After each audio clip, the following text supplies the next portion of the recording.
friendship that'll never ever end.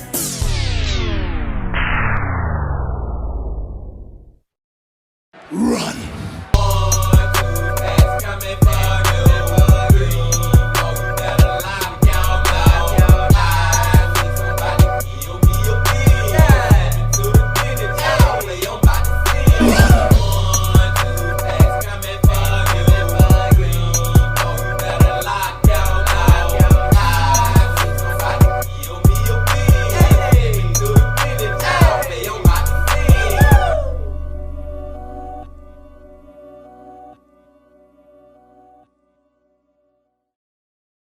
It's a beautiful day in the neighborhood. Reaction Beanie Yo for 162. That in that neighborhood. My brothers and sisters, we'll gather here on another Friday to get into one of these true crime, horror, dark, deep, and mysterious what the is going on type of videos. And since it's Friday, my brothers and sisters, y'all know who we're about to go back to? Adrian from Coffeehouse Crime. The Coffee Man Fridays, y'all. Hope y'all doing excelente out there today. And I'm glad that you came on back to the channel once again. Fuck with the bean. And the title of this video is The Viral Hippie Drifter That Chose Murder Instead. Now, just from the title, I'm wondering, like, did this dripster, you know, go from place to place, and everywhere he went, he left a freaking dead body behind, you know what I'm saying? Did he leave a murder trail behind him from place to place that he was drifting off to? Or did he just get to this one place and then murdered this one person? Was it random? Did he know the person? Like, I got some questions in my head just reading this title, y'all, just from reading this title. But I'm pretty sure that this gonna be a very interesting one, and I'm just ready to get into it. But before we get into it, my brothers and sisters, y'all know what y'all got to do. Get whatever you may need. Get what you need, please. Another The Coffee Man Friday. Y'all got what y'all need. Y'all ready to go?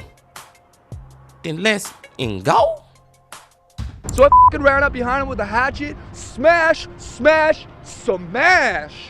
This is Kai, and the video you've just watched comes from a viral interview that propelled this strange man into the public spotlight in 2013. While many loved him and few hated him, nobody truly knew who this person was. Regardless, no one expected this once lovable drifter to become the prime suspect in a gruesome and violent murder in New York. And so today, we'll be diving into the past, present, and future of this extraordinarily weird individual, analyzing what led up to his crime and punishment, and reviewing the final moments of his victim. Welcome back to Coffeehouse Crime, folks. My name is Adrian, and today we're traveling to New York to look at a story where a micro-celebrity became the center of a murder investigation. In this video, we're looking at the rise and fall of Caleb McGilvery, also known as Kai, or Kai the Hitchhiker. While some of you may recognize him, others won't, but regardless, I'm sure that all of us can agree that this guy is one cooked cookie. By the way, I post true crime up to 2 times a week here, so if that does sound like your kind of thing, please consider subscribing. Right. Shall we begin today? Please grab yourself a coffee and let's caffeinate while we investigate. This is the case of Kai the Hitchhiker. Get whatever you may need. And just off the top, man, the very freaking soon as we started the video, y'all, did y'all hear what he said to that news reporter? Like, what kind of freaking insane mother gonna just tell the world I hit that in the back with a hatchet? Like, whoa, where the freak did that come from? This dude seemed like this is about to be, I said it was about to be interesting, but I feel like we about to find out some crazy, weird ass ish about this guy. Let's go. Now today, we'll be traversing the United States and following our prime suspect, who likes to lead a nomadic lifestyle. Now, right off the bat, despite lacking a fixed residence, Kai prefers to use the term home free over homeless. Now, as you will soon come to find out, it appears that this man means no harm to anyone. After all, he's a so-called free spirit. Just remember that next time someone tells you the same thing. Tucking into our story today, it was in the year 2013 when the city of New York woke up to a chilling story. On the morning of May the 13th, 2013, Joseph Galfi, a 73-year-old attorney, failed to show up to his workplace. What started as an ordinary Monday took a rather ominous turn when his secretary was unable to reach him. She began to panic when all of her calls were diverted to voicemail. That was because Joe was known for his unwavering punctuality, and so his absence soon sparked concern throughout the workplace. Now, Joe was an elderly man who also lived alone, and so, with his wise age, anything could happen. Fearing for his safety, the emergency services were called, and the police were dispatched to his home on Starlight Drive in Clark, New Jersey. Unfortunately, that routine wellness check they were planning for would never happen successfully, and that's because when they got to his property, they were greeted with a nightmare. Now, initially, everything appeared to be in order. The house was tidy, and you could tell that whoever lived there clearly took great care of it. As they advanced through the house and ultimately reached the main bedroom, police officers suddenly felt a chilling and morbid shift. There on the floor, officers found Joseph Galfi's body at the end of his bed. He was cold to the touch, lay in a pool of his own blood, and notably, was only wearing his underwear and a pair of socks. No surprise, Joe's property was immediately placed under lockdown, with his death now to be treated as a homicide. I just gotta say real quick, y'all. One thing about people being murdered, it's effed up. 100% anyway, but I feel like one thing that just like add a little cherry on top of the situation is people that get murdered in their own freaking home, man. You know, I'm at home right now. A lot of y'all at home while you watching this, man. This is the one place where you supposed to feel your safest, and for you to lose your life to somebody else killing you in your own house, it just add a little extra to the effed upness of the whole situation. Anyway, let's go. Several areas of his skull were fractured, including parts of the skull that are some of the strongest bones in the human body. It became evident that he had died from blunt force trauma from many blows over his body, including to his eyes, mouth, ears, the back of his head, neck, shoulders, arms, and ribs. All of these injuries confirmed that Joe had been brutally attacked, which, according to forensics, had even included being stomped on. The crime scene was rather odd, however. There were no signs of a break-in or struggle anywhere else in the property, and so, without any apparent motive, the authorities began examining the crime scene more closely. In the end, it was two small pieces of paper that caught their attention. On a pop-up table next to the sofa, detectives found a laptop, and underneath this laptop was an email and phone number that appeared to have been recently scribbled down, and alongside those details was a name no other than Lawrence Kai. This is a fairly typical procedure to any homicide investigation. If you see any names lying around, you grab the contact details and then get in touch. But after Googling Kai's name, officers realized that this guy was not the typical person you'd expect to hang out with a 73-year-old man. Found on the front page of Google, detectives found a YouTube video that was going viral and published only a few weeks prior. This video was taken shortly after a traffic accident that had happened on the other side of the country in Fresno, California. And, what do you know? The main character in this interview was Kai. The traffic accident left a man pinned between two vehicles. But, as you'll soon come to realize, as this interview goes on, the circumstances only get stranger. I'm one of the heroes. Yeah. Can we talk to you? Do you mind? What do you want to talk about? What happened today? Well, went straight out of Dogtown, skateboarding, surfing it up. Before I say anything else, I want to say no matter what you've done, you deserve respect. Even if you make mistakes, you're lovable. And it doesn't matter your look, skills, or age, or size, or anything, you're worthwhile. No one could ever take that away from you. Now, this stuff right here, I was driving and I was in the passenger side of this f***er's car, and he's like, you know what? I come to realize I'm Jesus Christ and I can do anything I f***ing want to. And watch this, bam, and he smashed into this f***ing guy right there, pinned him in between that f***ing truck, and then f***ing buddy gets out, and these two women are trying to help him. He runs up and he grabs one of them, man. Like a guy that big can snap a woman's neck like a pencil stick. So I f***ing ran up behind him with a hatchet, smash, smash, smash. Yeah. The lady said you saved her life. She was the one who got grabbed by that f***er. Can I get your name and where you're from, if you don't mind? I'm Kai. Kai, can I get spelling for you? Buddy? Straight out of Dogtown, Kai. Okay, that just added a little more context to that whole situation, man, because at the very beginning of the video, I was thinking Kai was telling us that basically he just murdered somebody, like for no reason type of ish, you know what I'm saying, or not for a justifiable reason. But he is claiming that he did that smash to protect that lady. So, okay, I get it now. Let's go. It is no surprise that this interview went entirely viral, especially back in the day when the internet was not filled with so much crazy content. I mean, after all, Kai was an eccentric being with a very interesting lifestyle, one who had resorted to violence in order to become a hero.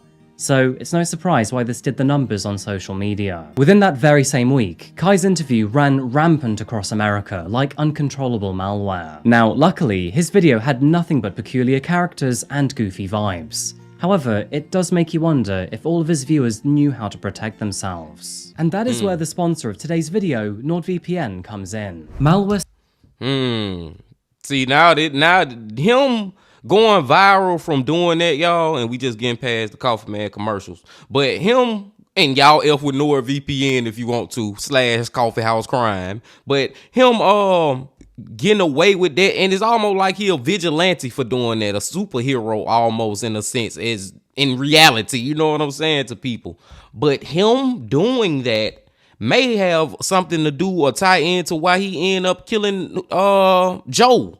You know what I'm saying? Like maybe he had that taste for killing again or something. And I don't even know if he killed that dude yet. Did he kill the dude? I don't even know if it's confirmed that guy dead or not. I don't know. Let's go. For sponsoring today's video and keeping me out of Dogtown. Now let's get straight back to our case.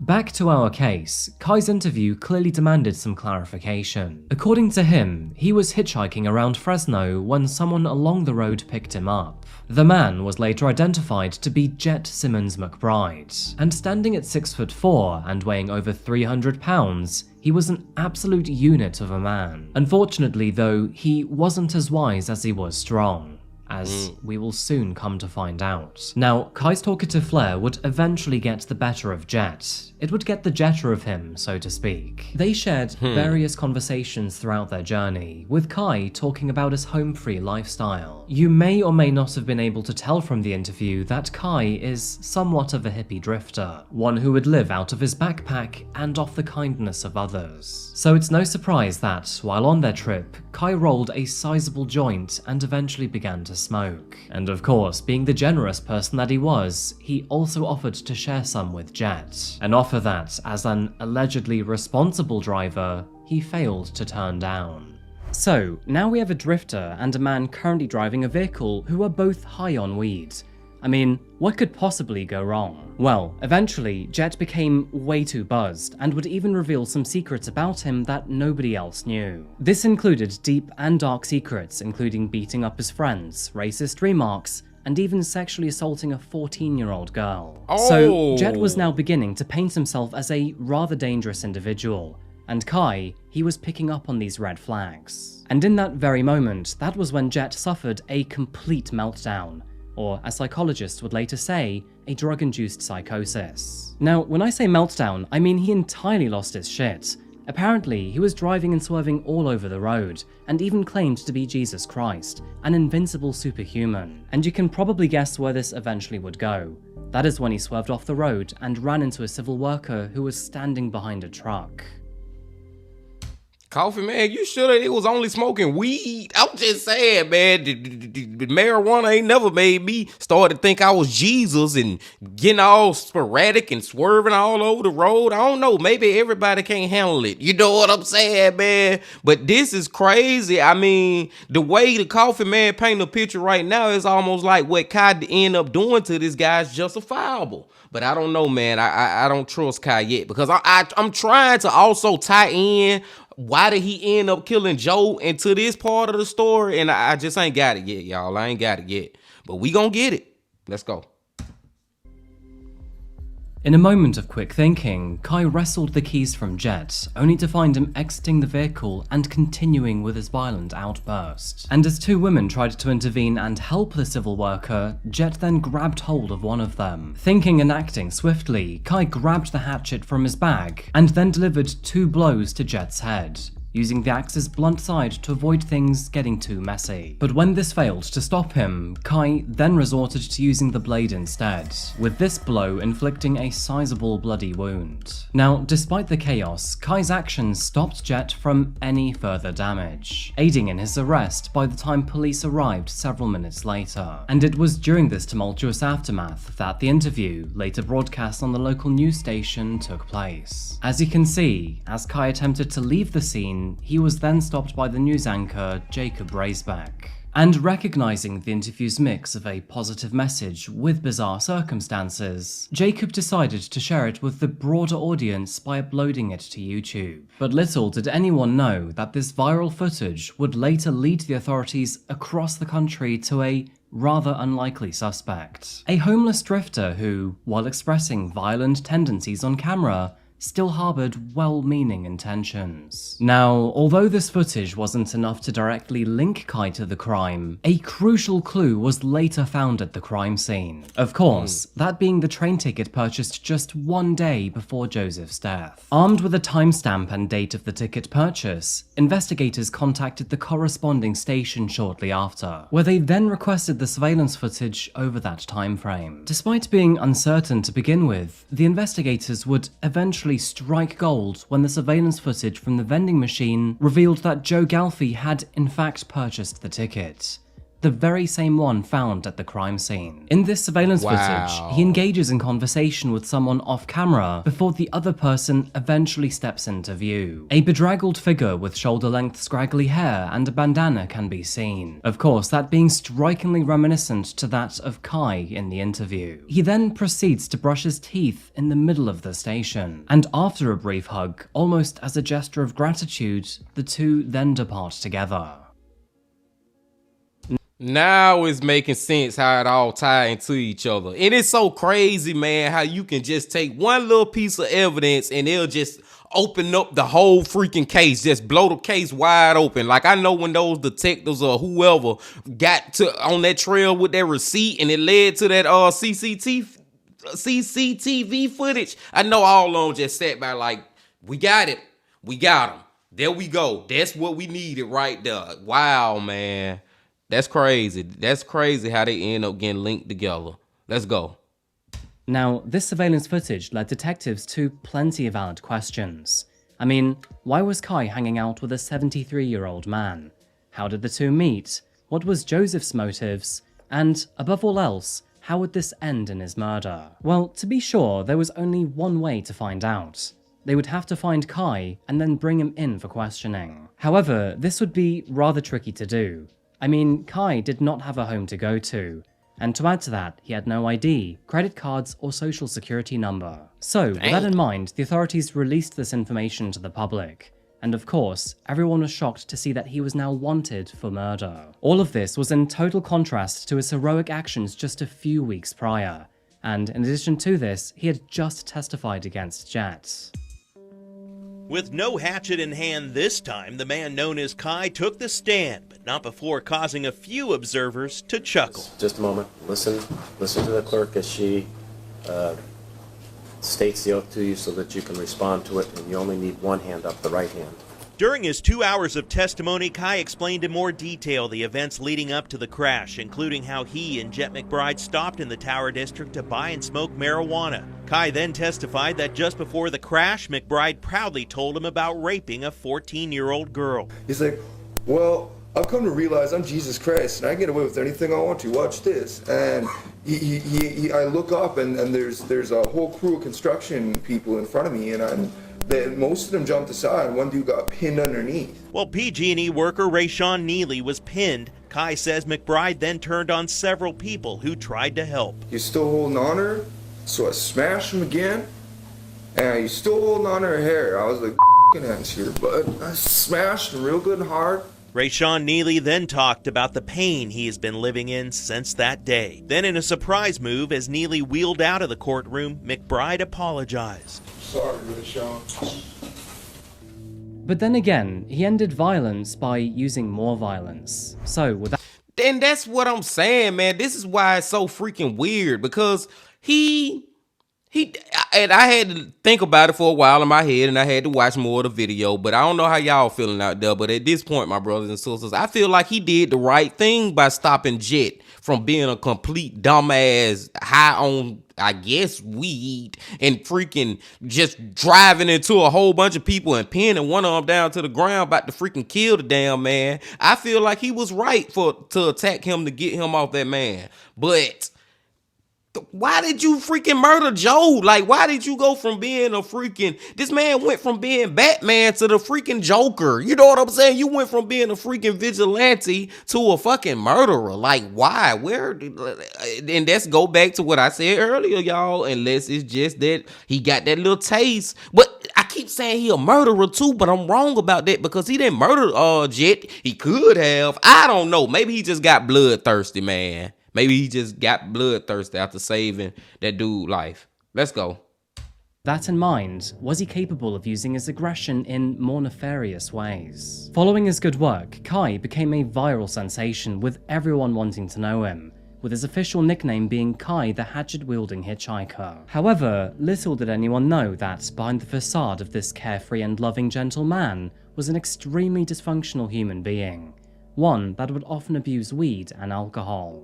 Unfortunately, Kai would often drink and smoke whenever the opportunity was available, and this wouldn't be more obvious than over the time when he had an appearance on TV, most notably the Jimmy Kimmel Show. In fact, in the days leading up to the show, Kai's unruly behavior required constant supervision by the show's ambassadors. Recognized wherever he went, public outings inevitably led to crowds clamoring for photos with Kai. Yet, even amidst the glitz of Hollywood, his impulsive tendencies could never be contained. In a momentary lapse of attention from his escorts, Kai then proceeded to brazenly urinate in public on Hollywood Boulevard.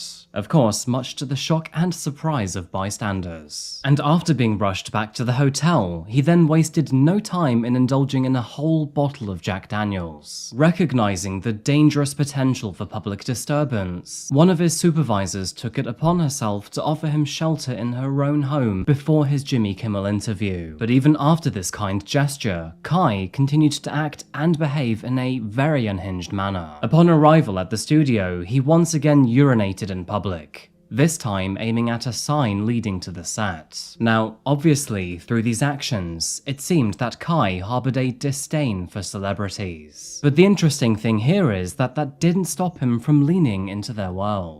Despite, or maybe even perhaps because of his eccentricities, Kai became a well-sought-after guest, with his antics promising good television and publicity. And as you would likely imagine, the interview with Jimmy Kimmel unfolded in a manner that was very true to Kai's character. Following this interview, Kai was then handed a large sum of money for appearing on the show. Yet, aside from occasional snapshots shared by unsuspecting bystanders on social media, this marked the final public appearance of the infamous hatchet-wielding hitchhiker. And shortly after this, he quietly resumed his journey as a nomad. That would be until just a couple months later, and in May of 2013, that Joe Galfi's death was publicized, all with Kai being the prime suspect. Due to his recent publicity, it wouldn't actually take long for officers to find him, and only 3 days later, he was apprehended while trying to catch a bus in Philadelphia. The situation would only become stranger from here on out though. During his interrogation, Kai was more than willing to tell the authorities exactly what happened. Of course, from his perspective. According to Kai, the two met in Times Square while at the Greyhound bus station. Apparently, Joe approached him before striking up a conversation. He asked Kai where he was heading, to which he replied, New Jersey. Apparently, Joe then offered to take him there for free and even give him a place to stay for the night. As a homeless person without many options, Kai eventually accepted the offer. I mean, after all, what kind of threat could an elderly man be? And so, without much thought, the two then headed out to Joe's. Proven by the number of empty bottles at the crime scene, several beers and wine were shared. But according to Kai, after going to bed that night, he woke up to a rather nasty surprise. He picked me up in New York. He says, "Oh, you look lost, you know, like, where are you from, this and that." And I says, "Dogtown." I said I was going to New Jersey. And he said that he was headed to New Jersey too. So I went with him to his house, and when I was at his house, he gave me a bunch of beers, and then I got kind of sleepy right before bed. I woke up, and it was like there's a metallic taste in my mouth, and there's like cum going down inside my face, and I felt violated. I went over to Asbury to meet a friend, and she wasn't showing up. I called him because I didn't think I had any other place to go. Now, obviously, this would have been a traumatic experience for Kai if his... Did I just hear that correctly, my brothers and sisters? Man, dude, I don't know if Kai lying or not. I don't know if he lying or not, but if he telling the truth, that would be so freaking crazy, y'all. I'm not gonna even repeat or even go into details about what we just heard, but if it's true, that is the most off-the-wall craziness I ever freaking heard in my life, my brothers and sisters. His story is to be believed. But the strange thing is, the next day carried on positively and as usual. Joe continued with his support, made Kai breakfast, and even asked him where he planned to go next. And okay, time out. I don't believe the story no more. Now I already don't even believe it. Kai ass lying, man. Because you gonna let Joe do what you say Joe did to you, and then you gonna wipe it off your face and wake up the next morning like, what's for breakfast? Like, come on, man. You still gonna stay with him and still be chilling at his house after you claim that this happened? Come on, man. Now I don't believe him, y'all. I don't believe him. He lying. And later that day, he even purchased a ticket for him to meet up with his friends in another neighborhood. This is where the surveillance footage captured at the train station comes in clutch. It was noted that, after buying his ticket, the two hugged. And after that, Joe then gave Kai his phone number just in case he ever needed a place to stay. Later that evening, Kai's friends never showed up. And so, with nowhere to go, he decided to give Joe another call. He was back at his place by the late evening, and as it turns out, this would be the fateful night that only one of them would come out alive. According to Kai, Joe made them homemade burgers and several drinks, and again, according to him, it was in that moment that he blacked out. I went and I ate some food with him. He had made some burgers, like some homemade burgers, and then I don't remember much after that. I woke up on his floor and he was over top of me trying to take my pants down, and I started hitting him. I just blacked out. Now remember folks, when all else fails, simply claim that you blacked out. If you can't remember it happened, then surely you're still safe to remain in society, right? No. Maybe I'll do that next time I screw up someone's coffee order. Apparently, Kai remembers nothing after he blacked out. And although he doesn't recall leaving the residence, he does remember eventually going to a diner. And of course, shortly after, that is when he was eventually arrested by the authorities. Yeah, that whole I blacked out-ish don't work, bro. You blacked out or not, you still did it. You know what I'm saying, man? That don't work at all.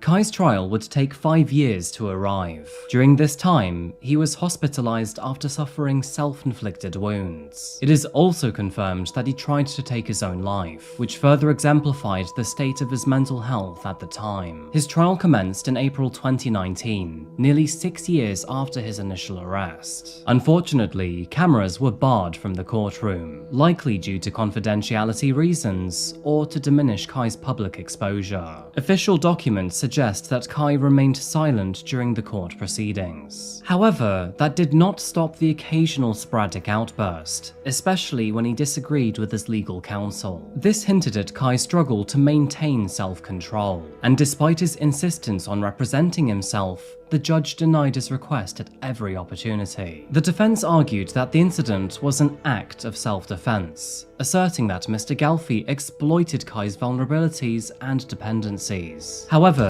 And you know, this is like a case that we watched earlier this week. I can't even remember which video now, y'all. But like when the freaking victim don't be here to tell their side of the story because Kai trying to claim self-defense and all that. And this it's just so freaking sad that this man Joe not even here to defend himself, and nobody else is there either because it was only those two in that house when this happened. So it just effed up. Let's go. The autopsy findings detailing the brutality of the beating painted a very different picture, one that portrayed a scene of unbridled rage rather than self-defense. To add to that, Kai accused the court, including his defense team, of conspiring against him, alleging bias due to Mr. Galfi's status as a prominent attorney in the local area. Despite raising several conflicting points in his defense, several fair questions remained. For example, why was a rape kit administered to Mr. Galfi but not to Kai? Why weren't forensic tests conducted on the glasses and bottles Kai handled? And why wasn't semen found at the crime scene tested to confirm its source? Ultimately, none of these questions were answered, and while facing a jury, Kai received a sentence of 57 years for the murder of Joseph Galfi. Upon delivering the sentence, Judge Kitch remarked, "You created this public image of a surfing free spirit, unshackled by the constraints of materialism and consumption. However, underneath that free spirit, the jury saw another side of you. You are a powder keg of explosive rage, a cold-blooded, calculated, and callous killer." While still on record, Kai himself replied with, "This has been nothing but a sham trial. You have railroaded an innocent man. Shame on you." Whether he wants to accept accountability or not for his actions, Kai will now spend the rest of his life behind bars.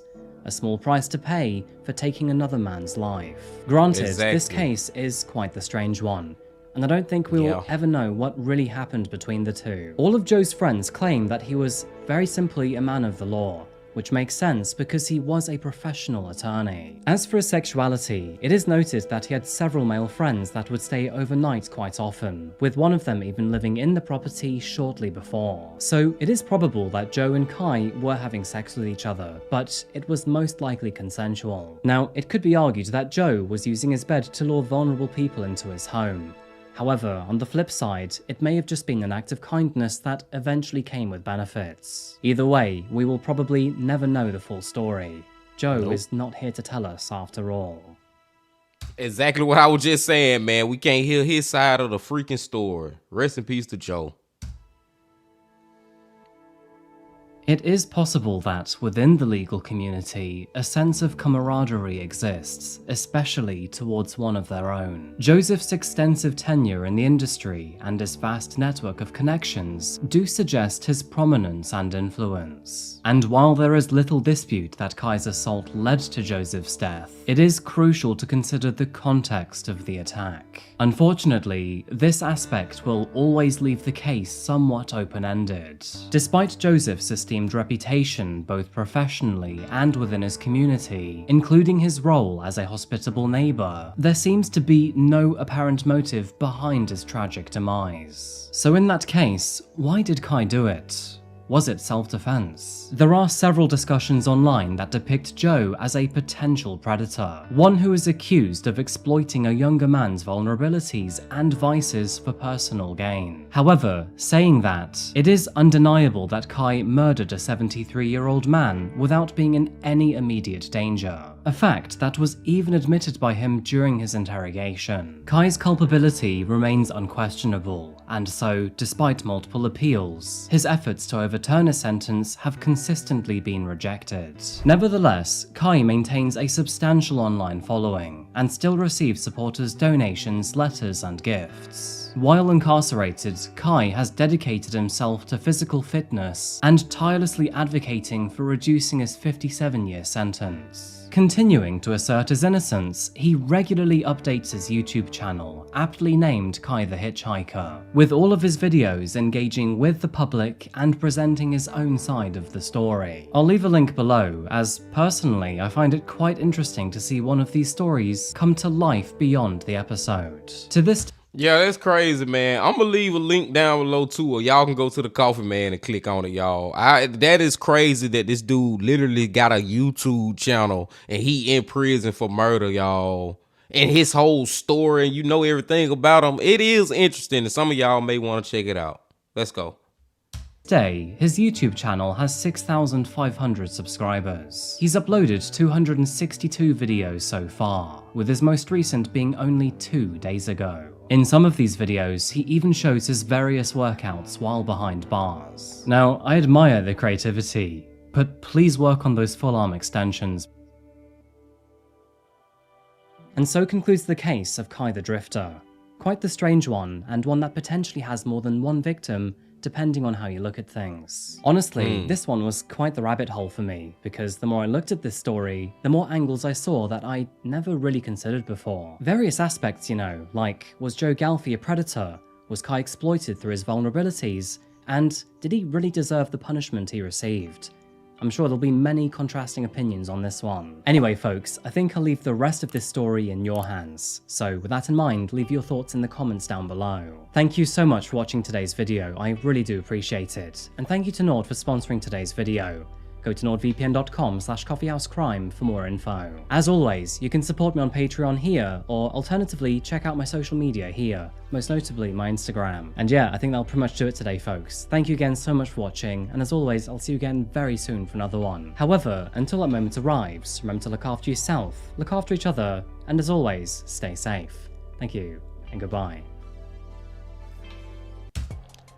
Well, my brothers and sisters, I said it was gonna be an interesting one, and that most definitely was an interesting one, man. And it was weird too, and it's so, like Coffee Man said, there's so many different angles and ways that you can look at it, and you could almost paint different pictures to make different people be the victim or the killer, where it was only one killer, or the aggressive one. Like, you can paint a picture and say that Joseph was the one who made Kai or do this to him. You know what I'm saying? He was a predator, so to speak, a guy who would take people who was vulnerable with nowhere to stay and then do the unthinkable stuff that Kai claimed he did when he woke up that morning with something dribbling down his face. You know what I'm saying? You can say that Joseph was to do all that, but I don't think he did all that, y'all. I mean, this is just my opinion. I'm just gonna say what I really think happened in this situation. And the Coffee Man alluded to it too. Basically, what I think was Joseph and Kai had a relationship going on. Not like a relationship as far as like we're gonna be together relationship, a sexual relationship. I feel like they was having sex together or something, but it was consensual. And the biggest evidence is number one, the house was so neat, and Kai confirmed that he had been staying there for freaking days. And you know what I'm saying, when he did end up murdering Joseph, it ain't like the house was all tore up and they had been fighting and doing all that. And like I said, you had been there for days, and then not only that, the last freaking day, well, no, I don't know if it was the last day, but the CCTV footage of them hugging and stuff, it show you that they didn't hate each other. You know what I'm saying? I believe that these was two friends who was probably hooking up together, even though they weren't really friends like that. They really just had met each other, which is crazy in its own sense that y'all was basically strangers getting together, whatever, my brothers and sisters. I don't even want to go down that road, man. They was two freaking strangers that got together and that was doing some adult things, man, and it got out of hand. And I hate that. I still really don't understand why Kai really did it though, because like I said, I feel like it was consensual. I don't know if he just snapped out of it, like, I can't believe I'm doing this with this guy or whatever. Oh, I can't believe this, I'm gonna kill you. I don't freaking know, man. I don't know if it was just the bloodlust from earlier, what he did to Jet. Like, it is so many different ways you can look at this story, y'all, and just pretty much come up with your own thing. But I just stated exactly what I think more than likely happened, man. And I definitely believe that it was a consensual interaction between both of them. But I digress. I'm just gonna stop now, because I see why the Coffee Man said he was down a rabbit hole with this story, because I can keep going down rabbit holes right now with y'all, but I ain't gonna do that, man. We have been here long enough. I appreciate y'all coming back as always. Y'all please hit that like button, comment, subscribe if you ain't did that yet, and come on back tomorrow for another The Wi-Fi Saturday. But until then, my friends, I also gotta say this. Love, peace, and happiness. Stay safe. Don't stop. Keep going. Yeah.